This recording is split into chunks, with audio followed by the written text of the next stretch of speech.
Hello friends, welcome back to my YouTube channel. तो आज मैं काफ़ी दिनों के बाद ये वीडियो पोस्ट करने वाला हूँ क्योंकि कुछ दिनों से मेरी तबीयत नहीं सही चल रही थी। तो आज हम एक टॉपिक डिस्कस करेंगे मेटल्स एंड नॉन मेटल्स के बारे में। ये क्लास 10 CBSE के अकॉर्डिंग ये इंपॉर्टेंट चैप्टर है, मेटल्स और नॉन मेटल्स के बारे में। तो पहला हमारा टॉपिक है कि व्हाट इज़ मेटल। मेटल्स क्या होते हैं? तो generally metals are those which conduct electricity. Metals कौन होते हैं? मेटल्स वो होते हैं जो इलेक्ट्रिसिटी कंडक्ट करते हैं, हीट कंडक्ट करते हैं। Metals are those which are hard. Generally metals hard होते हैं, कुछ एक्सेप्शंस होते हैं, सोडियम जैसे लिथियम, सीजियम, ये हार्ड नहीं होते, ये नाइफ से भी काटे जा सकते हैं, बट जनरली मेटल्स हार्ड होते हैं। मेटल्स आर लस्ट्रस, मतलब मेटल जो होते हैं वो चमकीले होते हैं, चमकते हैं, उनके सरफेस शाइनी होते हैं। मेटल्स आर गुड कंडक्टर, तो ये तो आपको क्लियर ही है। Metals are lustrous. Metals have free electron. Metals के पास फ्री इलेक्ट्रॉन होते हैं। फॉर एग्जांपल सोडियम के पास 1 इलेक्ट्रॉन फ्री होता है। तो इसी तरह से मेटल्स के बारे में हम पढ़ने वाले हैं। तो फिजिकल प्रॉपर्टीज़ अगर हम मेटल्स की देखेंगे तो फिजिकल प्रॉपर्टी अगर हम मेटल्स की देखेंगे तो क्या होती है फिजिकल प्रॉपर्टी? तो फिजिकल प्रॉपर्टी पे पहला हम देखते हैं कि मेटल्स डक्टाइल होते हैं। फिजिकल प्रॉपर्टी होती है मेटल्स की कि मेटल्स आर डक्टाइल। अब डक्टाइल क्या होता है? कोई भी मेटल, उसकी टेंडेंसी एक थिन वायर बनने की जो होती है उसे हम बोलते हैं डक्टाइल। मतलब the tendency of a metal to undergo into a thin wire is called ductile. Ductile को क्या डिफिनेशन लिखेंगे हम? The tendency of a metal to undergo into a thin wire। मतलब किसी मेटल की वो प्रॉपर्टी जिसकी वजह से वो एक थिन वायर बन जाता है। जैसे कॉपर भी मेटल है, कॉपर का वायर होता है, एल्यूमिनियम का वायर होता है, तो उसे हम बोलते हैं डक्टाइल। डक्टाइल के बाद जो हमारा नेक्स्ट होता है वो होता है मैलिएबल। तो मेटल्स मैलिएबल भी होते हैं। मैलिएबिलिटी क्या होती है? अगर मैलिएबिलिटी की बात करें तो मैलिएबिलिटी क्या होती है? मैलिएबिलिटी हमारी वो प्रॉपर्टी होती है जिससे मेटल एक थिन शीट में कन्वर्ट हो जाता है। So the tendency of a metal to undergo into a thin sheet is called malleability. The tendency of a metal to undergo into a thin wire, the tendency of a metal to undergo into a thin wire is called malleability। ठीक है। और भी physical properties हैं, जैसे metals are good conductor, metals are hard, metals are lustrous and sonorous. Sonorous का मतलब होता है कि मेटल्स को जब हम बीट करेंगे तो हमें आवाज़ सुनाई देती है, तो उसे हम बोलते हैं सोनोरस। इसके बाद जो इम्पॉर्टेंट टॉपिक है वो है chemical properties of metal. Metal की केमिकल प्रॉपर्टीज़ क्या होती हैं? ये तो था फिजिकल प्रॉपर्टीज़। अब हम पढ़ेंगे केमिकल प्रॉपर्टीज़ ऑफ मेटल के बारे में। तो केमिकल प्रॉपर्टीज़ ऑफ मेटल क्या होता है? अगर हम केमिकल प्रॉपर्टीज़ की बात करें तो केमिकल प्रॉपर्टीज़ ऑफ मेटल्स क्या होते हैं कि metals have plus charge. Metals के पास प्लस चार्ज होते हैं, पॉजिटिव चार्ज होते हैं। फॉर एग्जांपल सोडियम के पास हमारा प्लस चार्ज होता है, पोटेशियम उस पर भी पॉजिटिव चार्ज होता है। अब पॉजिटिव चार्ज क्यों होते हैं? क्योंकि ऐसे एटम जो होते हैं जिनके नंबर ऑफ इलेक्ट्रॉन प्रोटॉन से कम होते हैं तो उन्हें हम पॉजिटिव चार्ज बोलते हैं। दूसरी केमिकल प्रॉपर्टी हमारी क्या हो जाएगी कि metals have tendency to lose electron. Metals क्या करते हैं? इलेक्ट्रॉन लूज कर सकते हैं। मेटल्स क्या करते हैं कि वो इलेक्ट्रॉन लूज कर सकते हैं। ओके, सो पहली केमिकल प्रॉपर्टी होगी metals can lose electron. Metals can lose electron. उसके बाद metals have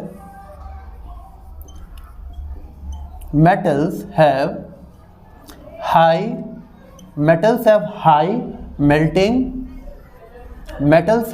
melting and boiling point. Metals have high melting and boiling point.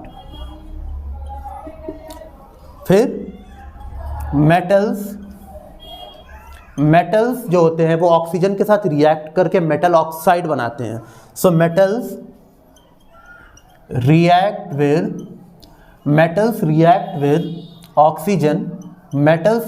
With oxygen to form metal oxide. Metals react with oxygen to form metal oxide, ठीक है, metals react with oxygen to form metal oxide. So metals की chemical properties क्या हो जाएंगी, metals can lose electron, metals have high melting and boiling point and metals react with oxygen to form metal oxide, ठीक है। तो ये हो गया आपका मेटल्स की केमिकल प्रॉपर्टी। अब हम जो नेक्स्ट टॉपिक पढ़ने वाले हैं वो पढ़ेंगे कि reaction of metals with oxygen, reaction of metal oxide with water, reaction of metal with dilute acid, reaction of metal with metallic salt. इन सारी बातों को हम आगे देखेंगे। चलिए, तो पहला होगा reaction of metal with oxygen, reaction of metal with oxygen. So what happens when metal react with oxygen? तो जब मेटल का ऑक्सीजन के साथ रिएक्शन होता है तो वो मेटल ऑक्साइड बनता है, which means metal is copper. Suppose कि कॉपर है, okay? So when copper react with oxygen, so it gives copper oxide. या कॉपर जब ऑक्सीजन के साथ रिएक्ट करता है ना तो वो क्या बनाता है, कॉपर ऑक्साइड, है ना। Any metal which react with oxygen it form metal oxide, ठीक है। और दूसरा जो हमारा टॉपिक है वो है what happens when metal oxide react with water. तो reaction of metal with oxygen हो चुका, अब reaction of metal oxide with water, reaction of metal oxide with water. So यहाँ पे हमारा जो टॉपिक है वो है कि what happens when metal react with water. So अगर हम मेटल ऑक्साइड का एग्जांपल लेते हैं, सपोज करिए हम एग्जांपल लेते हैं MgO का, MgO magnesium oxide, it is a metal oxide. अगर हम उसको वाटर के साथ रिएक्ट कराते हैं सो हमें मिलता है metal hydroxide, which means magnesium hydroxide. तो अगर हम मेटल ऑक्साइड का वाटर के साथ रिएक्शन कराएंगे तो हमें मिलेगा मेटल हाइड्रोक्साइड। मेटल का ऑक्सीजन के साथ रिएक्शन कराने पे मेटल ऑक्साइड मिलता है और मेटल हाइड्रोक्साइड का रिएक्शन कराने पे मेटल ऑक्साइड का रिएक्शन कराने पे हाइड्रोजन के साथ हमें मेटल हाइड्रोक्साइड मिलता है। फिर हमारा नेक्स्ट टॉपिक आता है reaction of metal with dilute acid. अब हमें यहाँ पे मेटल का रिएक्शन डाइल्यूट एसिड के साथ दिखाना है कि अगर एसिड के साथ मेटल का रिएक्शन होता है तो क्या होता है। हमने एसिड बेसिस एंड सॉल्ट में भी पढ़ा हुआ है कि जब एसिड के साथ मेटल का रिएक्शन होता है तो salt and hydrogen gas evolve होती है। सिमिलरली यहाँ पे कोई मेटल हम ले लेते हैं, सपोज करिए हम मेटल लेते हैं Mg ही ले लेते हैं, मैग्नीशियम मेटल ले लेते हैं, ठीक है, और सॉल्ट ले लेते हैं एसिड ले लेते हैं हम 2HCl, है ना। तो ये गिव्स हो जाएगा MgCl2 magnesium chloride plus H2। यहाँ पे हाइड्रोजन गैस क्या हो रही है, इवॉल्व हो जा रही है। यानी कि जब मेटल के साथ डाइल्यूट एसिड का हम रिएक्शन कराएंगे तो हमें सॉल्ट मिलेगा एंड हाइड्रोजन गैस इवॉल्व होगी। यानी मेटल के साथ जब डाइल्यूट एसिड का रिएक्शन होगा तो salt and hydrogen gas evolve होती है। इसके बाद होगा reaction of metal with metallic salt, reaction of metal with metallic salt, reaction of metal with metallic salt. अब यहाँ पे हमें पढ़ना है कि मेटेलिक सॉल्ट के साथ क्या होगा। अभी देखिए यहाँ पे सपोज करिए कि एक मेटेलिक सॉल्ट है FeSO4।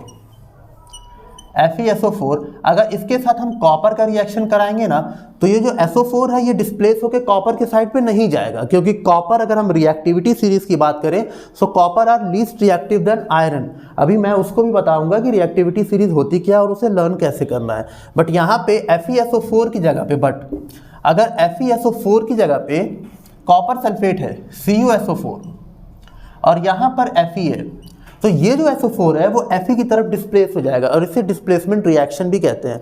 तो ये SO4 क्यों डिस्प्लेस हो जाएगा आयरन के साइड, क्योंकि iron is more reactive than copper. तो यहाँ पे हमें मिलेगा FeSO4 प्लस C। इसे हम डिस्प्लेसमेंट रिएक्शन के एग्जाम्पल में भी लिख सकते हैं। सो विच मीन्स कि मेटल ऑक्साइड, मेटेलिक सॉल्ट का जब मेटल के साथ रिएक्शन होता है तो जो मोर रिएक्टिव मेटल होता है, सॉल्ट का जो होता है वो उसके साइड डिस्प्लेस हो जाता है, ठीक है। ये हो गया आपका reaction of metal with different things. अब इसके बाद जो हमारा टॉपिक आता है वो आता है, इसके बाद जो हमारा टॉपिक आएगा वो आएगा रिएक्शन तो सारे हो चुके हैं। अब इसके बाद हमें रिएक्टिविटी सीरीज पढ़ना है। और रिएक्टिविटी सीरीज क्या होती है, बहुत इंपॉर्टेंट चीज़ है, बहुत इंपॉर्टेंट है ये रिएक्टिविटी सीरीज। सो रिएक्टिविटी सीरीज क्या होगी, रिएक्टिविटी सीरीज का मतलब होता है कौन सा मेटल कितना रिएक्टिव होगा। तो इसको याद करने का एक ट्रिक होता है, वो भी मैं आपको बता देता हूँ। पहले मैं इसे लिख लेता हूँ। Potassium, sodium, calcium, magnesium, aluminium, zinc, iron, lead, copper, hydrogen, mercury, Ag, silver and और गोल्ड, सिल्वर एंड गोल्ड। ये होता है, जितना आप नीचे जाएंगे मेटल लीस्ट रिएक्टिव होता रहेगा, और आप जितना आप ऊपर जाएंगे मेटल मोर रिएक्टिव होगा। सो इसे लर्न करने का ट्रिक क्या है? सो हम सिंबल्स तो हमें पता ही होते हैं कि सोडियम, कॉपर क्या है। तो इसे लर्न करने का ट्रिक है कि K फॉर कटरीना, हमने K फॉर कटरीना सपोज कर लेते हैं, Na फॉर ने, Na सोडियम को हम ने से पढ़ लेते हैं, Ca for car, Mg is मांगी, कटरीना ने कार मांगी, अल्टो, ज़ेन, फेरारी, फिर भी हम लेड को याद करेंगे, Pb मीन्स फिर भी, Cu को हम Q मोल लेते हैं, क्यों, H फॉर है, और यहाँ जो मर्क्यूरी है Hg उसको हम मिली से पढ़ते हैं, फिर भी Q है मिली, मिली for Me for mercury, and mercury का एटॉमिक सिंबल क्या होता है Hg, फिर भी Q है मिली, Ag is for silver and Au is gold, तो Au की जगह पे हम लिखेंगे ऑडी। तो इसे लर्न करने का ट्रिक क्या है? कटरीना ने कार मांगी, अल्टो, ज़ेन, फेरारी, फिर भी Q है मिली, सिल्वर, ऑडी। अब इससे हम रिएक्टिविटी सीरीज को लर्न कर लेंगे। K for potassium, sodium, calcium, magnesium, aluminium, zinc, iron, lead, copper, hydrogen, mercury and silver, gold.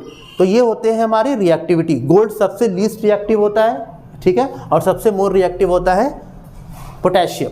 अब इसके बाद हमें पढ़ना होगा कि आयनिक बॉन्ड्स क्या होते हैं।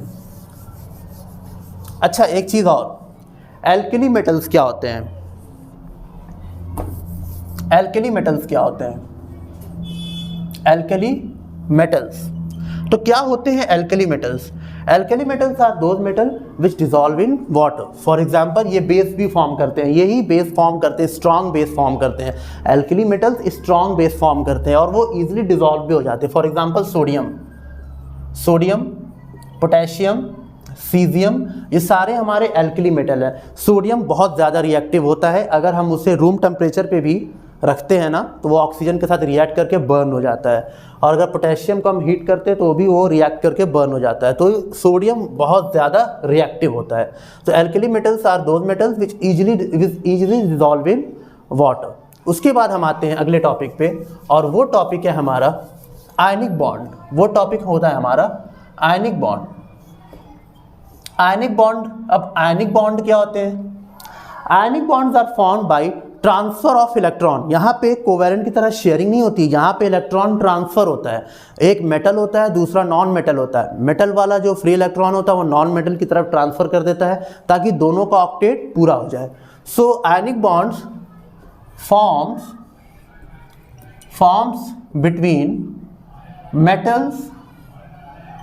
Metals and non metal. Metal और नॉन मेटल के बीच में हमारा आयनिक बॉन्ड फॉर्म होता है। आयनिक बॉन्ड स्ट्रॉन्ग बॉन्ड होता है। Ionic bonds are strong bond. Ionic bond strong होता है। Ionic bond have high melting and boiling point. तो आयनिक बॉन्ड जो होता है हमारा, ionic bond have high melting and boiling point. Ionic bond have high melting and boiling point. उसके बाद ionic bonds are formed by transfer of electron. Ionic bonds are formed by transfer of electron. अब आयनिक bonds का ये chemical properties, आपको ionic bond की properties पता चल गई। अब देखते हैं आयनिक बॉन्ड बनता कैसे। एग्जांपल ले लेते हैं सोडियम क्लोराइड NaCl। हमें पता है सोडियम का एटॉमिक नंबर क्या होता है 11, इलेक्ट्रॉनिक कॉन्फ़िगरेशन क्या होता है 2,8,1। आउटर मोस्ट शेल में 1 इलेक्ट्रॉन है, यही फ्री इलेक्ट्रॉन है, यही उसे डोनेट कर देगा। क्लोरीन का एटॉमिक नंबर क्या होता है, क्लोरीन का एटॉमिक नंबर होता है 17, इलेक्ट्रॉनिक कॉन्फ़िगरेशन क्लोरीन का हो जाता है 2,8,7। इसे 1 इलेक्ट्रॉन चाहिए अपना ऑक्टेट पूरा करने के लिए। तो यहाँ पे Na plus Cl minus forms NaCl, which means कि अगर हम सोडियम का इलेक्ट्रॉनिक वो देखते हैं, अगर हम स्ट्रक्चर बनाते हैं तो उसके पास 1 इलेक्ट्रॉन होते हैं और क्लोरीन के पास 7 चाहिए होते हैं, 1 2 3 4 5 6 7। तो ये सोडियम क्या करता है, 1 इलेक्ट्रॉन डोनेट कर देता है। सोडियम 1 इलेक्ट्रॉन डोनेट कर देता है, जिसकी वजह से इस क्लोरीन का भी ऑक्टेट पूरा हो जाता है, क्योंकि क्लोरीन के आउटर मोस्ट शेल में कितने इलेक्ट्रॉन है 7, उसे 1 इलेक्ट्रॉन की ज़रूरत है। तो सोडियम के पास 1 इलेक्ट्रॉन एक्स्ट्रा है, तो वो 1 इलेक्ट्रॉन क्या करता है, क्लोरीन को डोनेट कर देता है, जिसे हम बोलते हैं ट्रांसफ़र ऑफ इलेक्ट्रॉन। सो ये होता है हमारा आयनिक बॉन्ड। अब इसके बाद हमारा जो नेक्स्ट टॉपिक होगा वो होगा ओर्स। मेटल्स आर फॉर्म कैसे होता है, फॉर्मेशन ऑफ मेटल और मेटलर्जी, ये सारे टॉपिक हम नेक्स्ट वीडियो में कवर करेंगे। Till then, thank you for watching my video. Please subscribe to my channel. Thank you.